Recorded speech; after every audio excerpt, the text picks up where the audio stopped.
आज की कहानी है चूका मैनीटर की। चूका एक जगह का नाम है, गांव का नाम है। और यहाँ पे एक मैनीटर टाइगर हुआ था जिसको जिम कॉर्बेट ने हंट किया था। तो ये कहानी भी जिम कॉर्बेट की है, जिम कॉर्बेट के सोचने से। जिम कॉर्बेट ने लिखा है, चूका जो लद्या घाटी के नरभक्षी शेर के लिए जाना जाता है, लगभग 10 हलों की जोत का शारदा नदी के दाहिने तट पे बसा एक छोटा सा गांव है। यह गांव लद्या और शारदा नदियों के संगम से थोड़ा पहले स्थित है। गांव के उत्तर पश्चिमी किनारे से एक मार्ग एक चौथाई मील तक फायर लाइन के साथ साथ उस स्थान तक जाता है जहां पे यह विभक्त होता है। एक शाखा तो सीधे एक धार पर से होके थाक गांव को जाती है और एक दूसरी आड़ी तिरछी होती हुई पहाड़ों से गुजर के कोट केंद्री को जाती है, जिस गांव का मालिकाना हक चूका गांव के निवासियों का है। इसी बाद वाले मार्ग पर 1936 की सर्दियों की एक शाम को एक आदमी दो बैलों को हाँक के ले जा रहा था। जैसे ही वह चूका गांव के पास पहुंचा, यकायक एक शेर फायर लाइन पे आ धमका। बहुत प्रशंसनीय साहस के साथ उस आदमी ने अपने बैलों और शेरों के मध्य में अपने को खड़ा कर लिया और अपनी लाठी को लहराते हुए तथा चिल्लाते हुए उसने शेर को भगाने का प्रयास किया। यहाँ जो शेर शब्द प्रयोग हुआ है उसका मतलब टाइगर से है।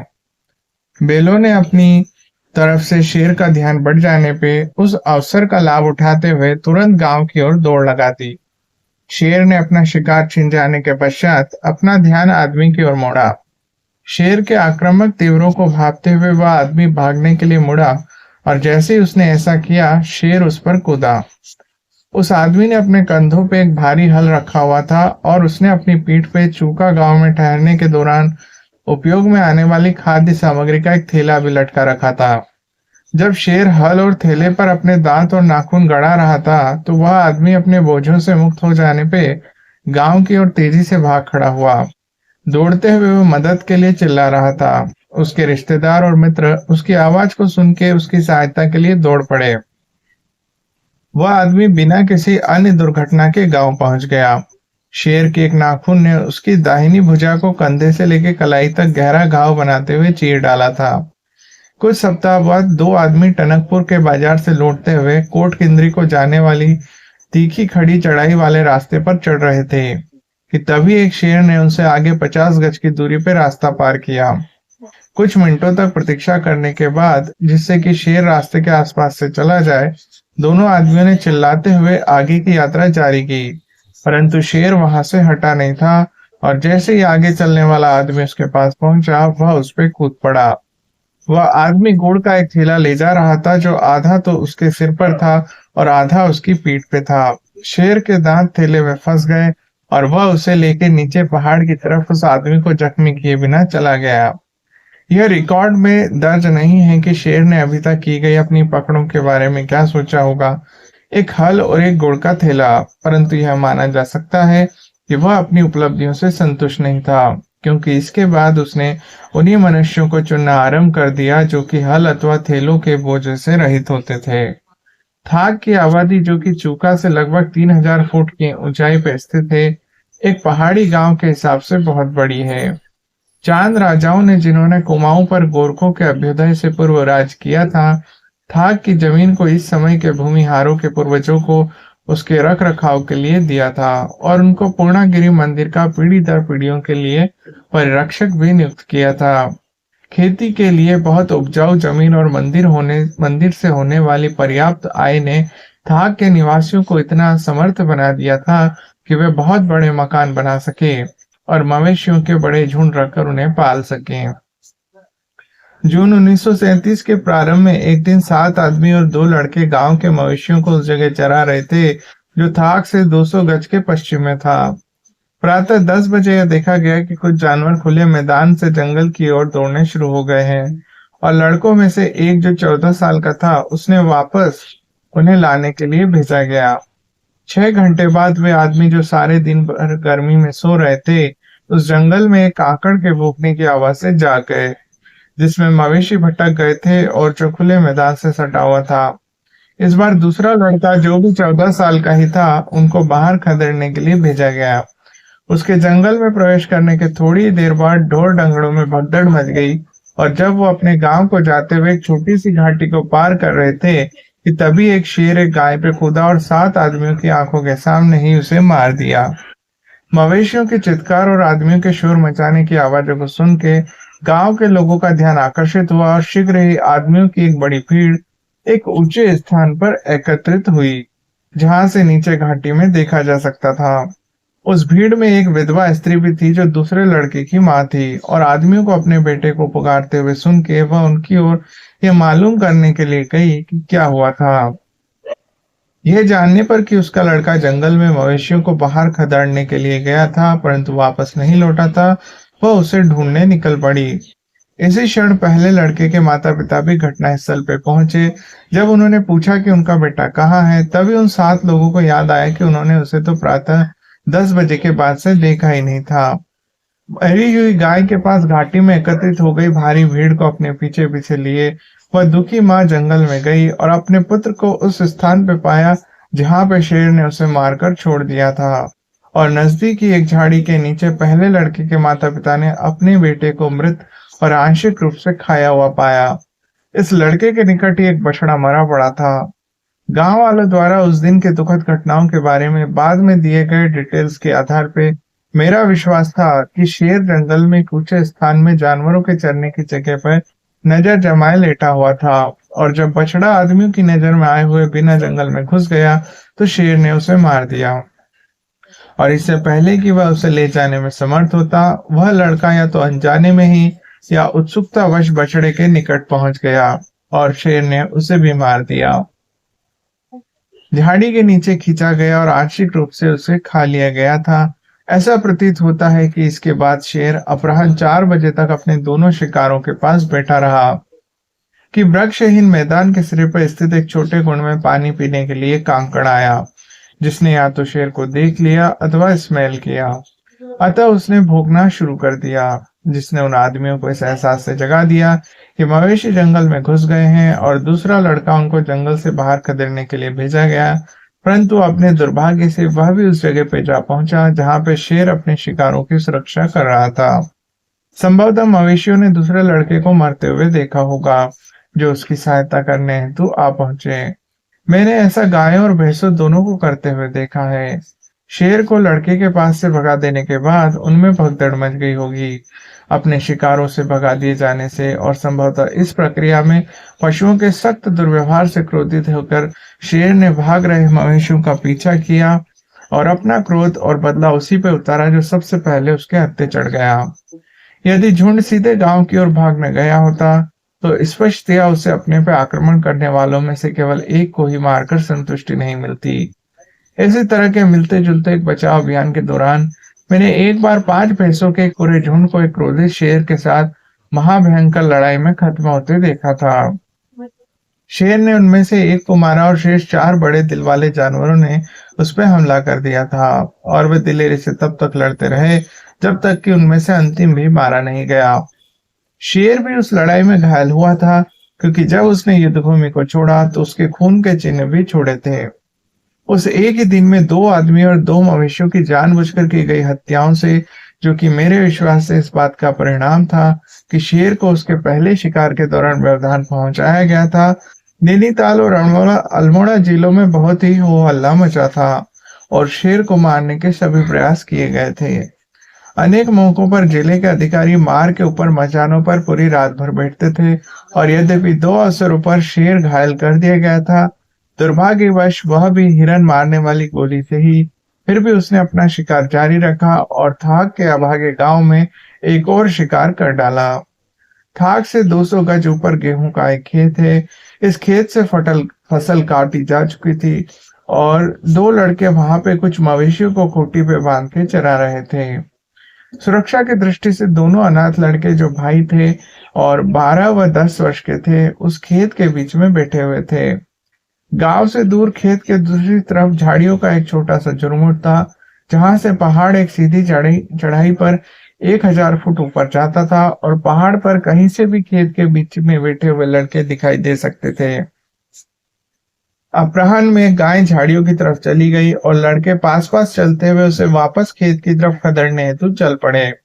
बड़ा लड़का आगे आगे था और जैसे ही वह एक झाड़ी से गुजरा, तभी घात लगा के बैठा हुआ एक शेर उस पे झपट पड़ा और उसे उठाकर ले गया।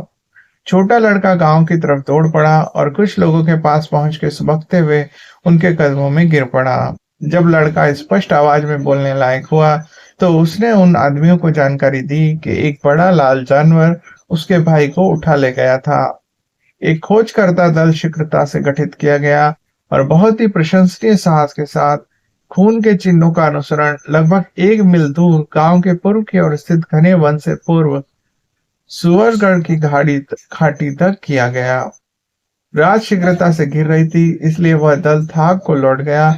अगले दिन पड़ोस के गांव के लोगों की सहायता से पूरे दिन भर खोज की गई, परंतु लड़के की लाल टोपी और उसके फटे तथा खून से सने हुए कपड़ों के अलावा कुछ भी नहीं मिला। वह चूका के नरभक्षी का आखिरी मानव शिकार था। मैं ये नहीं सोचता हूँ कि साहस की प्रशंसा करना तब तक संभव है जब तक कि उस खतरे का स्वयं ही अनुभव प्राप्त नहीं किया जाए जिसमें साहस की आवश्यकता पड़ी हो। वे लोग जो कभी भी किसी ऐसे क्षेत्र में नहीं रहे हैं जहाँ पे एक नरभक्षी क्षेत्र सक्रिय है, यह सोच सकते हैं कि वहां इसमें साहस की कोई बात ही नहीं थी। ये एक माँ अपने बेटे को खोजने जाए, 2 लड़के मवेशियों को चराए और कुछ लोग एक समूह में एक गायब लड़के को खोजने जाए। परंतु उसके लिए जो ऐसे क्षेत्र में रहा हो जहां एक माँ का एक ऐसे घने जंगल के टुकड़े में जाना जिसमें उसे पता हो कि वहां एक क्रोधित शेर है, जो 2 छोटे बालक सुरक्षा हेतु सट कर बैठे हो और कुछ निहत्थे लोगों के दल द्वारा नरभक्षी द्वारा छोड़े गए खून के चिन्हों का पीछा करने जाना, ऐसे कारनामे थे जिनमें साहस का पुट होना जरूरी था और जिनकी सबसे ज्यादा प्रशंसा करनी ही चाहिए।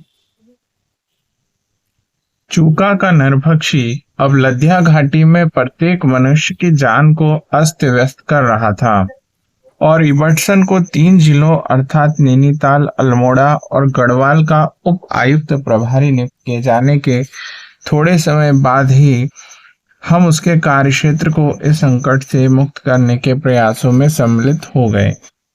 वह अप्रैल 1937 की एक बहुत गर्म और उमस भरी दोपहर थी, जब इबटसन और उसकी पत्नी जीन और मैं अपनी मोटर बस से बरमदेव के ऊपर स्थित बूम पे पहुंचे।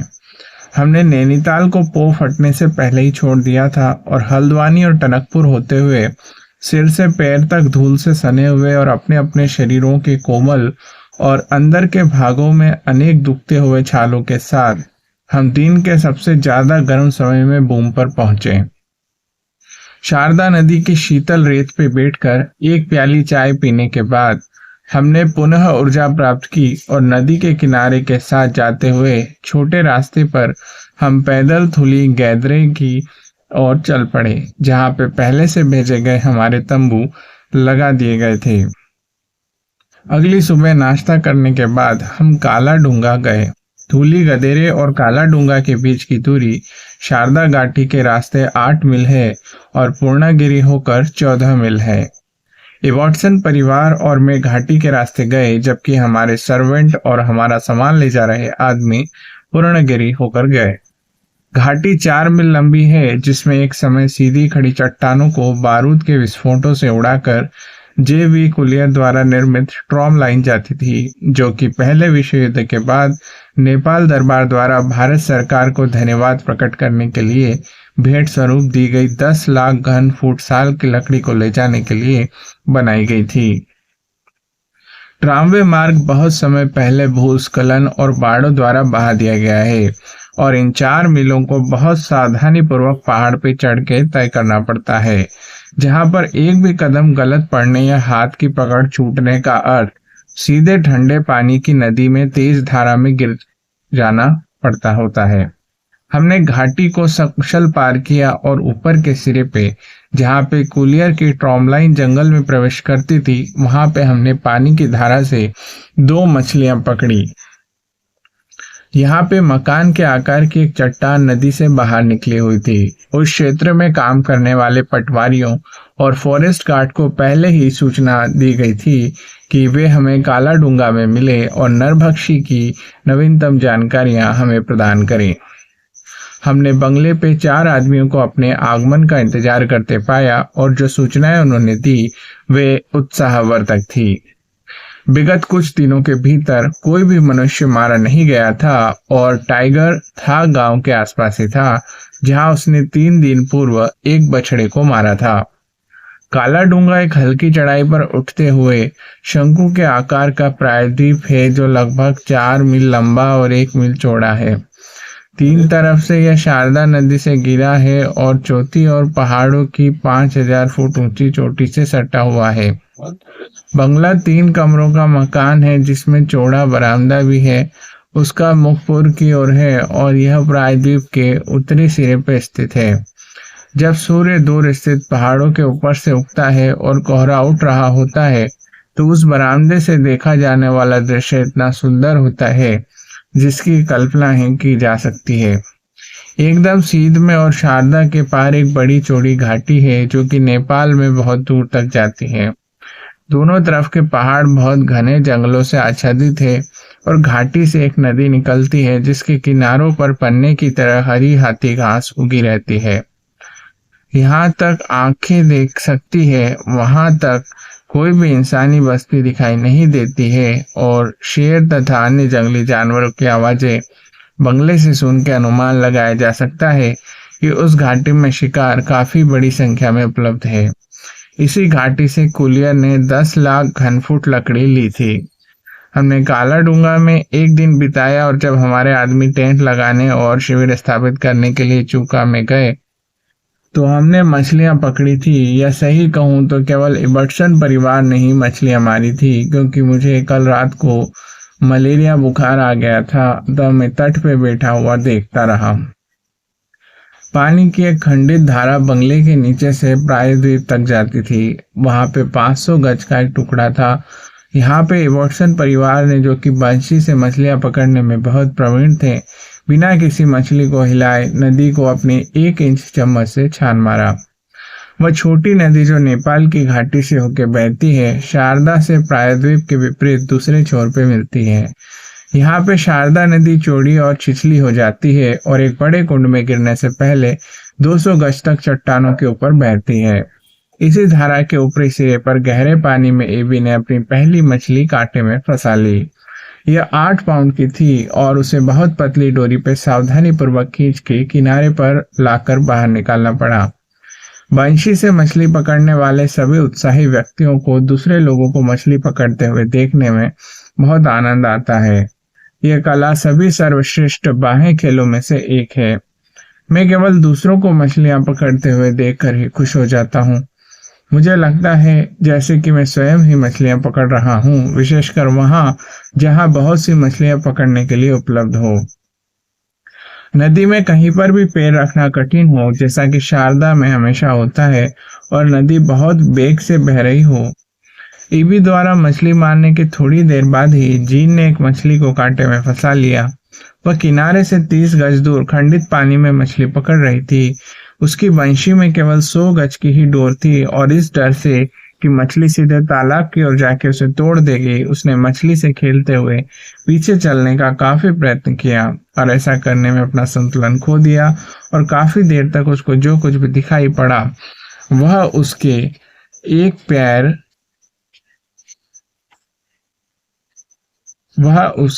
एक पैर का पंजा और उसकी बंशी का एक सिरा ही था। आप स्वाभाविक रूप से सोचेंगे कि मैं अपने ऊपर मलेरिया के आक्रमण को भुलाकर उसको बचाने हेतु पानी में कूद गया होता। वास्तव में मैंने ऐसा कुछ भी नहीं किया और तट पे बैठकर हंसता रहा क्योंकि इबर्टसन परिवार में से किसी को भी पानी की कब्र से बचाने का एक ही मतलब होता, जैसे किसी ऊद बुलाव को डूबने से बचाने का व्यर्थ प्रयास करना। थोड़ी देर तक लंबे और जोरदार संघर्ष के बाद जीन सीधे खड़ी हो गई और किनारे पर पहुंच के उसने अपनी मछली को मार दिया जिसका वजन 6 पाउंड था। उसने ऐसा किया ही था कि इब्बी जिसने डोर लंबी दूर तक फेंक दी थी उस चट्टान से फिसल गया जिस पे वह खड़ा था और पानी के नीचे बंशी और सभी कुछ समेत ओझल हो गया। धारा से नीचे और तालाब के निचले सिरे से नदी दाहिनी तरफ मुड़ती है। इस मोड़ के नेपाल की तरफ वाले छोर पे सेमल का एक विशाल पेड़ खड़ा था जिसकी ऊपरी शाखाओं में ऑस्प्रे के एक जोड़े ने कई वर्षों से अपना घोंसला बना रखा था। वह वृक्ष पक्षियों के लिए एक आदर्श निवास था, क्योंकि न केवल इससे नदी का एक विस्तृत दृश्य दिखाई देता था, बल्कि तने से समकोण पे उगी हुई बड़ी शाखाएं मेज का काम करती थी, जिन पे वे फिसलने वाले शिकार को पकड़कर खाते थे। पिछले साल के मानसून की बाढ़ ने तट को गहरा काट दिया था और पुराने पेड़ को बहा दिया था। ओस्प्रे के जोड़े ने अपने लिए एक नया घोंसला एक लंबे शीशम के पेड़ पे बना लिया था, जो जंगल के किनारे पर और नदी से 100 गज दूर खड़ा था। पानी का प्रवाह साफ तौर पर ओस्प्रे के शिकार करने का प्रिय क्षेत्र था। जब मादा अपने घोंसले पर बैठी थी, तब नर मछली मार पक्षी वॉटसन दंपत्ति के सिरों के ऊपर आगे और पीछे उड़ता रहा था। अंततः इस व्यर्थ परिश्रम करने से थक के वह नदी के नीचे की ओर उड़ा, जहां पे कुछ आंशिक रूप से डूबी हुई शिलाएं नदी की सतह से एक छोटी धारा बनाते हुए बाहर निकली हुई थी। मछलियां स्पष्टतया इस स्थान को पार कर रही थी और 1 दर्जन बार उस पर एकदम खड़ा उड़ा, अपने पंखों को बंद किया और एक रॉकेट की तरह नीचे गया और पानी पे पहुंचने से पहले अपने पंखों और पूंछ को फैला के अपने को संभाला और फिर दूसरे प्रयास को करने के लिए ऊंचाई प्राप्त करने के वास्ते अपने पंखों को फड़फड़ाकर ऊपर उठा। आखिर में उसके धैर्य का उसे फल मिला। जब एक असावधान मछली पानी की सतह पे आ गई थी और एक पल को रुके बिना वह उस एक सपाट उड़ान से बिजली की गति से 100 फुट नीचे गोता लगाकर गया और रॉकेट की तरह पानी में घुस गया। उसके सुई की तरह नुकीले और लोहे की तरह मजबूत नाखूनों ने अपनी मजबूत पकड़ बना ली थी, परंतु उसका शिकार उसके अनुमान से भारी था। वह बार बार अपने पंखों को पूरी तरह फैलाकर फड़फड़ाते हुए हवा में उठने का प्रयास करता था, परंतु हर बार अपनी छाती के पैरों के बल डूब जाता था। मुझे आशा थी कि उसे अपना शिकार छोड़ना पड़ जाता यदि इसी निर्णायक क्षण में उसकी सहायता के लिए एकदम की हवा का एक तेज झोंका न आया होता, जो नदी के ऊपर की ओर बह रहा था। जैसे ही हवा उसके निकट पहुंची, वह धारा के नीचे की प्रवाह की तरफ घूमा और अंतिम प्रयास करके मछली को पानी के ऊपर उठा लिया। उसका निवास उस दिशा के विपरीत था जिधर वह अब जा रहा था, परंतु मुड़ना असंभव था। अतः किनारे की एक बड़ी शिला को उतरने के हेतु चुनने के बाद वह सीधे उसी तरफ गया। केवल मैं ही अकेला ओस्प्रे को देख नहीं रहा था, क्योंकि वह मुश्किल से शिला पे उतरा ही था। एक महिला जो नदी के नेपाल की तरफ वाले तट पे कपड़े धो रही थी, उत्तेजनापूर्ण स्वर में चिल्लाई। आवाज सुन के नदी के तट पे उससे ऊंचाई पे एक लड़का आया। तीखी ढलान वाले रास्ते वह उस स्थान तक पहुंचा जहां पे वह महिला खड़ी थी। उसने निर्देशों को प्राप्त किया और चट्टानों से पूर्ण तट पे इस गति से गया कि उसके प्रत्येक पग पर उसकी गर्दन और शरीर के अंगों के टूटने का खतरा बना रहा। ओस्प्रे ने अपने शिकार को ले जाने का कोई प्रयत्न नहीं किया और जैसे ही लड़का शिला तक पहुंचा, वह हवा में उड़ गया और उसके सर के ऊपर चक्कर लगाने लगा, जबकि वह लड़का अपने हाथों में पकड़ी मछली को, जिसका वजन 4 पाउंड रहा होगा, अपनी मां को दिखा रहा था। उसके बाद कुछ समय तक ओस्प्रे मेरी दृष्टि से ओझल हो गया और हमने अपना भोजन समाप्त कर ही लिया था।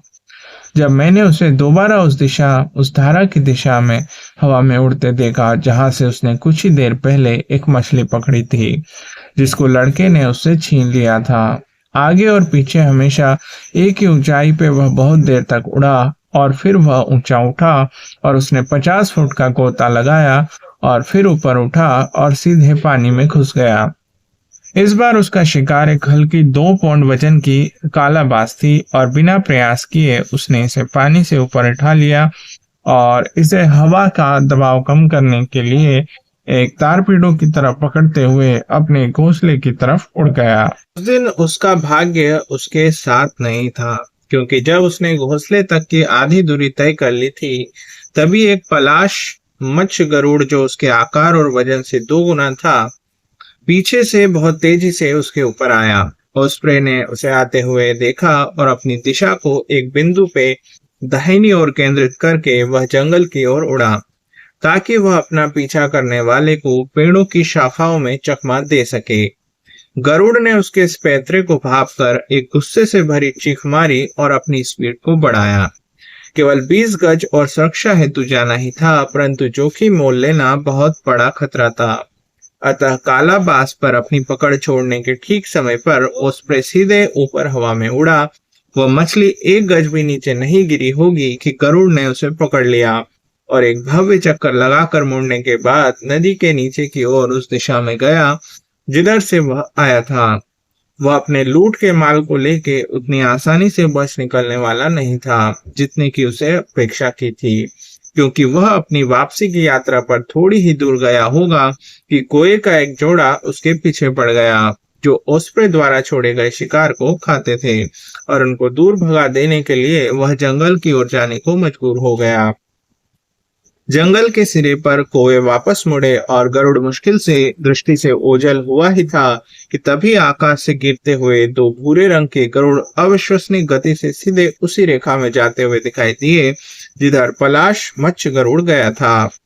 मुझे बहुत ज्यादा अफसोस है कि मैं उस पीछे करने का अंत नहीं देख सका।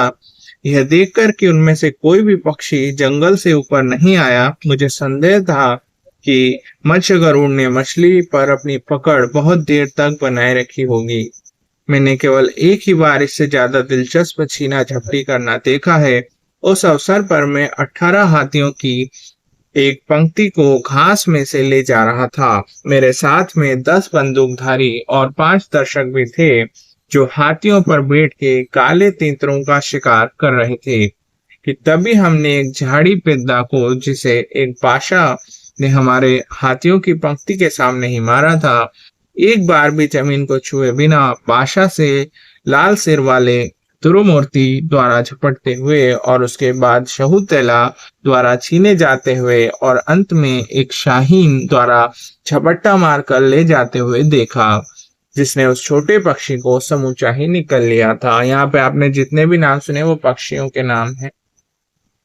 यदि उन बंदूकधारियों अथवा दर्शकों में से कोई भी एक जो उस फरवरी की सुबह को मेरे साथ था इस अध्याय को पढ़ेगा तो उसे इस घटनाक्रम के बारे में याद आ जाएगा कि यह घटना रुद्रपुर के मैदान में घटी थी।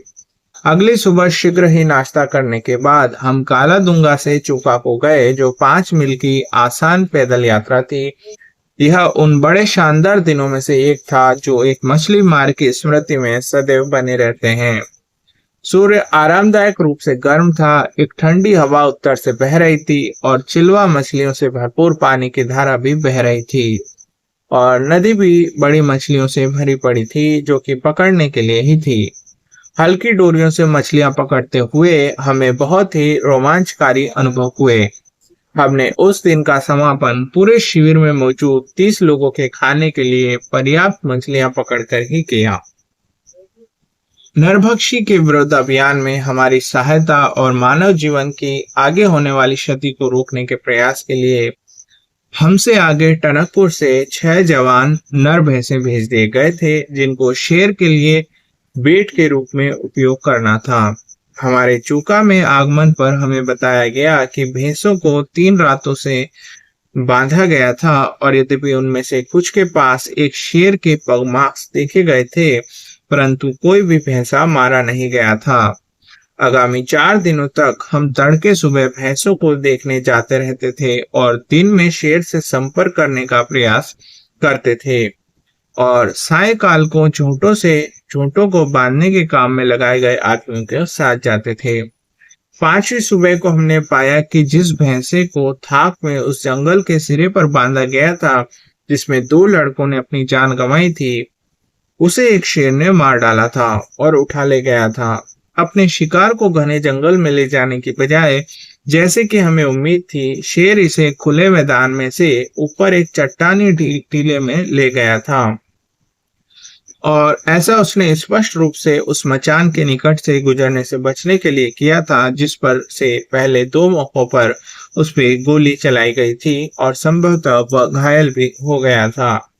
जब भैंसा कुछ दूर तक घसीट कर ले जाया गया तो इसके सिंग 2 चट्टानों के बीच में फंस गए और इसे छुड़ाने में असमर्थ रहने पर शेर ने शिकार के धड़ के हिस्से से कुछ पाउंड मांस खाकर उसे छोड़ा था। चारों तरफ घूमकर देखने के बाद कि शेर किस दिशा में गया था, हमने इसके पगमार्क्स भैंसों के एक लौटने के जगह पर देखे, जो कि जंगल और शिकार के बीच था। इन निशानों से पता चला कि भैंसे को मारने वाला एक बड़ा नर शेर था। जिले के अधिकारियों द्वारा सामान्यतः यह माना जाता था कि नरभक्षी एक शेरनी थी। यह किस प्रमाण पर आधारित था, यह मुझे नहीं मालूम। भैंसों के लौटने की जगह पे शेर के पंजे के निशान देखने के बाद गांव वालों ने कहा कि वे विभिन्न शेरों के पग चिन्हों में अंतर नहीं बता सकते थे, और यह भी कि उनको यह मालूम नहीं था कि नरभक्षी एक नर था या मादा। परंतु इनको इतना जरूर पता था कि उसका एक दांत टूटा हुआ था। शेर के उन सभी शिकारों में, भले ही वे मानव थे या पशु जो उनके गांव के निकट किए गए, उन्होंने पाया था कि शेर का एक दांत केवल खाल को खुश्क ही कर पाता था और उसमें छेद नहीं करता था। इससे उन्होंने निष्कर्ष निकाला कि शेर का एक दांत टूटा हुआ था।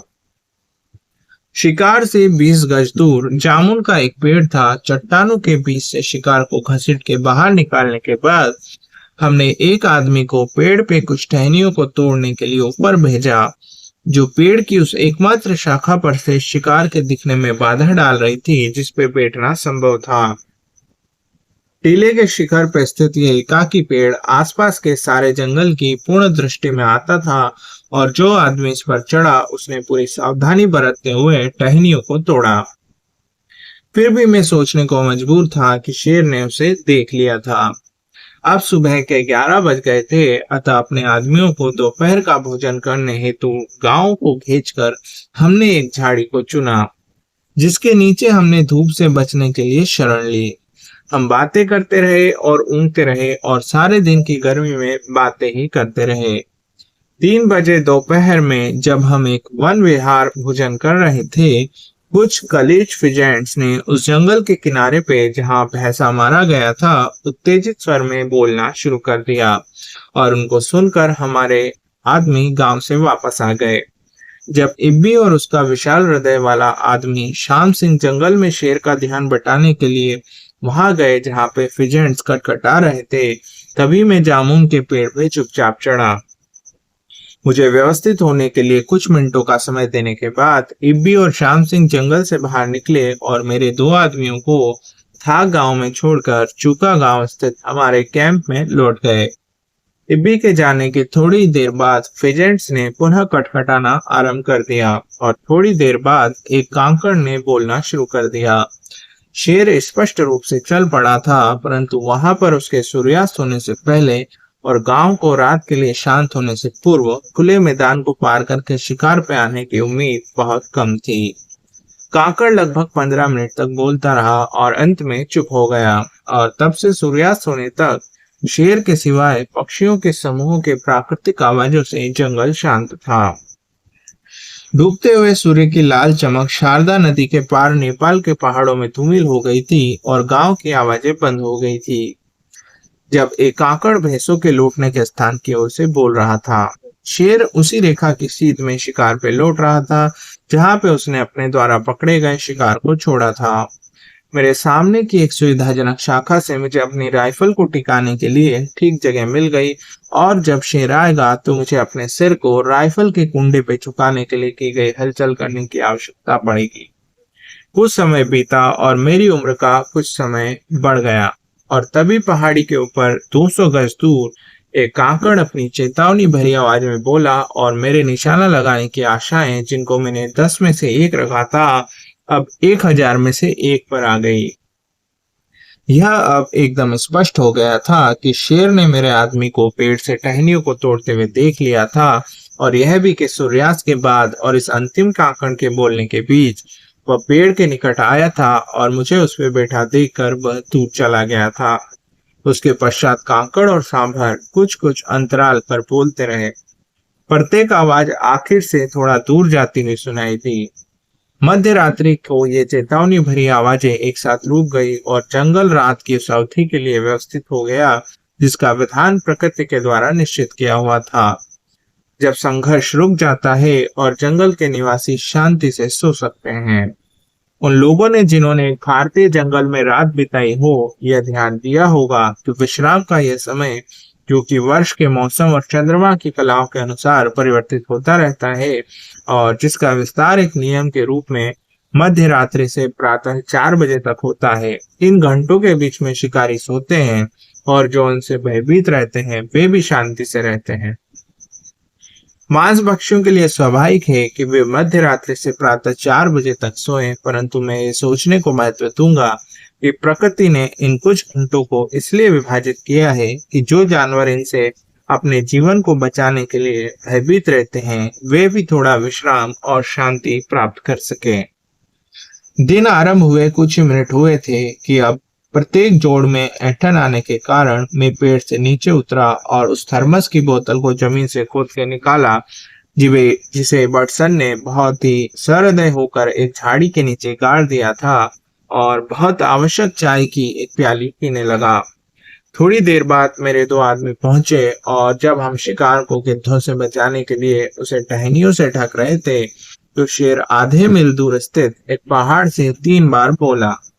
जब मैं अपने कैंप को लौटते समय ठाक से ऊपर गया तो गांव के सबसे बूढ़े आदमी मुझे मिले और मुझसे विनती की कि मैं गत रात की असफलता से हतोत्साहित न हूं, क्योंकि उन्होंने कहा कि उन्होंने सितारों को देख लिया है और प्रार्थनाएं प्रस्तुत की थी और यदि शेर इस दिन नहीं मरेगा तो निश्चित रूप से वह अगले दिन, अन्यथा हो सकता है कि उसके अगले दिन तो मारा ही जाएगा। एक गर्म स्नान और पेट भर भोजन ने मुझे तरोताजा कर दिया और अपराह्न के 1 बजे मैं दोबारा थाक के तीखी चढ़ाई वाले पहाड़ पे चढ़ा और मेरे आगमन पर मुझे अवगत कराया गया कि एक सांभर गांव के ऊपर के पहाड़ पे कई बार बोला था। मैं शिविर से एक जीवित भैंसे के ऊपर बैठने के इरादे से निकला था और यह सुनिश्चित करने के लिए कि जब मैं ऐसा करूंगा तो शेर एक ही स्थान पर न खाए जबकि मैं दूसरी जगह उसकी प्रतीक्षा करता रहूं। मैंने अखबार के कई पन्ने उस शिकार के पास बिछा दिए जिसके समीप में पिछली रात में बैठा था। वहां पे उस जंगल में एक आदमी एक आम गोपन था जहां गांव वालों ने बताया था कि सांभर ने आवाज लगाई थी। इस मार्ग के किनारे एक पेड़ पर मैंने रस्सों का मचान बनाया और रास्ते पे एक जड़ से मैंने भैंसे को बांधा। मैं पेड़ पे अपराह्न 3 बजे चढ़ा और 1 घंटे बाद पहले एक कांकड़ और फिर एक शेर बोला, जो कि घाटी के दूर की तरफ 1000 गज दूर था। भैंसे को बड़ी मात्रा में हरी घास खाने के लिए उपलब्ध कराई गई थी और संपूर्ण रात्रि में वह घंटी बजती रही जिसे मैंने उसके गले में बांधा था, परंतु वह शेर को आकर्षित करने में असफल रही। दिन निकलने पे मेरे आदमी मुझे लेने आए और उन्होंने मुझसे कहा कि सांभर और काकड़ रात में उस गहरी घाटी में बोले थे जिसमें लड़के की लाल टोपी और फटे कपड़े मिले थे और जिसके निचले सिरे पर हमने गांव वालों के निवेदन पर भैंसा बांधा था। जब मैं चूका वापस पहुंचा तो मैंने देखा कि इब्बे ने सूर्योदय से पूर्व ही शिविर को छोड़ दिया था। विगत संध्या को विलंब से समाचार प्राप्त हुआ था कि एक शेर ने एक बेल को लद्या घाटी से 8 मील ऊपर मार डाला था। इब्बी शिकार के ऊपर शेर के किसी भी भाग को देखे बिना सारी रात बैठा रहा था और अगली शाम को वह विलंब से शिविर में वापस लौट आया था। तो ये थे चूका मैनीटर की कहानी। हाल ही में जो शेर को मारने की कोशिश की गई वो असफल रही है और आगे इस कहानी में क्या होता है वो हम अगले वीडियो में आपको बताएंगे।